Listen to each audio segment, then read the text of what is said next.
Hello મિત્રો, આજે આપણે અહીંયા બનાવીશું સિંગની ચીકી. તો સરસ મજાની સિંગની ચીકી જોઈને મિહાનથી વેટ નથી થઈ રહ્યો. તો આ ચીકી બનાવવી ખૂબ જ સરળ છે અને ખાવામાં પણ એકદમ સ્વાદિષ્ટ છે. બહારની ચીકીને પણ ટક્કર મારે તેવી ચીકી આપણે અહીંયા ઘરે તૈયાર કરી છે. તો આ ચીકી હું તમને ચોક્કસ માપ સાથે બતાવીશ અને સરસ મજાની એવી ચીકી આપણી અહીંયા તૈયાર થઈ જશે.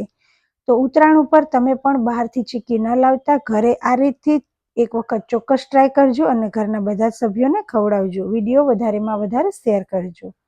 હેલો મિત્રો, હું છું ભાવિસા અને તમે જોઈ રહ્યા છો ભાઉસ કિચન. તો આજે આપણે અહીંયા ચીકી બનાવીશું. તો મેં અહીંયા 700 ગ્રામ સિંગના દાણા લીધા હતા અને તે દાણાને મેં શેકી લીધા છે. આપણે એવી રીતે શેકવાના છે કે તેમાં દાજ ના પડે. તો તમે જોઈ શકો છો કે સરસ મજાના કાજુ જેવા જ દાણા દેખાઈ રહ્યા છે. અને આ દાણાને શેકી અને તેની છાલ ઉતારી લીધી છે અને 700 ગ્રામ જ આપણે ગોળ લઈ લઈશું, એટલે કે બંને સરખા ભાગે. અને ગોળને બાજુ ઉપર રાખી અને અહીંયા મેં એક ચીલી કટર લઈ લીધું છે, જે લગભગ બધાના ઘરે હોય જ છે. તો આની અંદર આપણે દાણાને ભૂકો કરી દઈશું. તમે મિક્સર જારની અંદર પણ કરી શકો છો, પણ મિક્સર જાર કરતાં પણ આની અંદર ખૂબ જ સરસ થાય છે. તમે જોઈ શકો છો કે મેં અહીંયા બધી જ સિંગનો સરસ મજાનો ભૂકો કરી દીધો છે. તો આની અંદર દાણા એકદમ આખા પણ નથી રહેતા અને એકદમ બારીક ભૂકો પણ નથી થતો. તો આપણે આવો જ ભૂકો કરવાનો છે. અને હવે આ ગોળ જે છે તેને પણ આપણે ચપ્પાની મદદથી છીણી લેશું. તો તમે જોઈ શકો છો કે આપણે અહીંયા દેશી ગોળ નથી લીધો, તો કોલ્હાપુરી ગોળની જ આપણે ચીકી બનાવવાની છે. તો આ ગોળને આપણે સમારી લેશું. અને અહીંયા ગોળ પણ સમારી લીધો છે અને બંને વસ્તુ મેં અડધી અડધી કરી લીધી છે, એટલે કે 350 ગ્રામ ગોળ અને 350 ગ્રામ સિંગ. તો ગેસ ઉપર મેં એક કડાઈ લઈ લીધી છે અને તેની અંદર મેં ગોળ એડ કરી દીધો છે. અને ગેસને ચાલુ કર્યા પહેલા અહીંયા એક પ્લાસ્ટિક લઈ લઈશું અને તેની ઉપર આપણે તેલ લગાવી લેશું. તમે પ્લાસ્ટિકની જગ્યાએ બટર પેપર પણ લઈ શકો છો. અને હવે આપણે ગોળને ઓગાળી લેશું.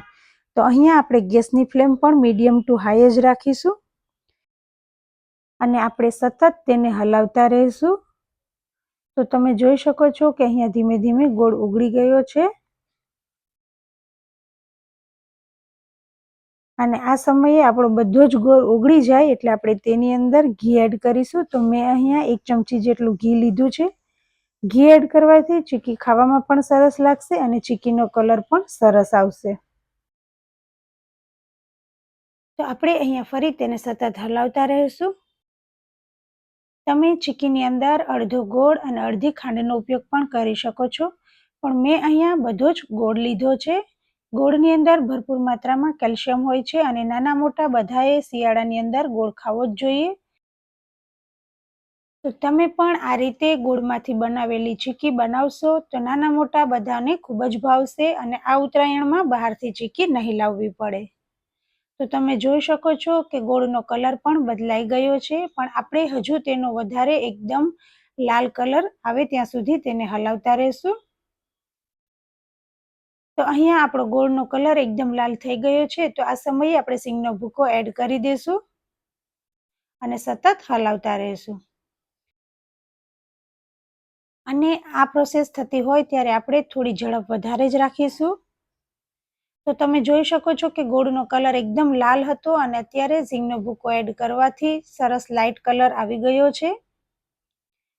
તો અહીંયા આપણું બધું જ મિશ્રણ સરસ રીતે મિક્સ થઈ ગયું છે. તો હવે આપણે તેને પ્લાસ્ટિક ઉપર લઈ લઈશું. હવે આ મિશ્રણ તૈયાર છે. તો આપણે પ્લાસ્ટિકની વચ્ચેના ભાગમાં જ મિશ્રણને એડ કરીશું, જેથી કરી અને ઉપર પણ આપણે પ્લાસ્ટિક કવર કરી શકીએ. તમે આ મિશ્રણને થાળી ઉપર એડ કરી અને પછી પણ વણી શકો છો, પણ નીચે આવી રીતે વણવાથી તે સરસ એકદમ પાતળી થાય છે.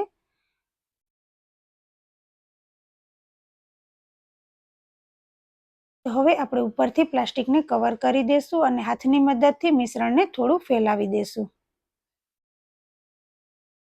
અને પછી વેલણથી આવી રીતે તેને પાતળી ચીકી બનાવી લેશું. તો તમે જોઈ શકો છો કે અહીંયા સરસ મજાની આપણી ચીકી તૈયાર થઈ ગઈ છે. તો હવે આપણે તેને ચપ્પાની મદદથી ઉપર કટ લગાવી દઈશું. આવી રીતે કટ લગાવી ટોટલ ઓપ્શનલ છે, પણ જો આવી રીતે કટ લગાવી અને તેના પીસ પાડીશું તો બહારની ચીકી હોય તેવી જ ચીકી દેખાશે. તો અહીંયા આપણે નીચેથી પ્લાસ્ટિક દૂર કરી દીધું છે અને હવે આ ચીકીને ઠંડી થવા દેશું. ઠંડી થશે એટલે સરસ મજાના તેના પીસ તૈયાર થઈ જશે. તો મેં અહીંયા બાકી બચેલા સિંગના ભૂકા અને ગોળમાંથી ફરી ચીકી બનાવી લીધી છે અને હવે આપણે આ બધી ચીકીના પીસ તૈયાર કરી અને એરટાઇટ ડબ્બામાં ભરી દેશું. તો ઘણી વખત વાતાવરણના હિસાબે ચીકી ઉપરા ઉપર ચોંટી જતી હોય છે, તો આપણે અહીંયા ચીકીને ભરતી વખતે બહાર મળે તેવી રીતે ઉપર પ્લાસ્ટિક અથવા તો બટર પેપર રાખીને ભરીશું, જેથી ચીકી ઉપરા ઉપર ચોંટે નહીં. તો અહીંયા આપણી સરસ મજાની ચીકી તૈયાર થઈ ગઈ છે. તો 700 સિંગ અને 700 ગોળમાંથી આટલી ચીકી તૈયાર થઈ છે. તો તમને મારી આ સિંગની ચીકીની રેસીપી કેવી લાગી? જો સારી લાગી હોય તો વિડીયો લાઇક, શેર અને કમેન્ટ કરજો. Thank you.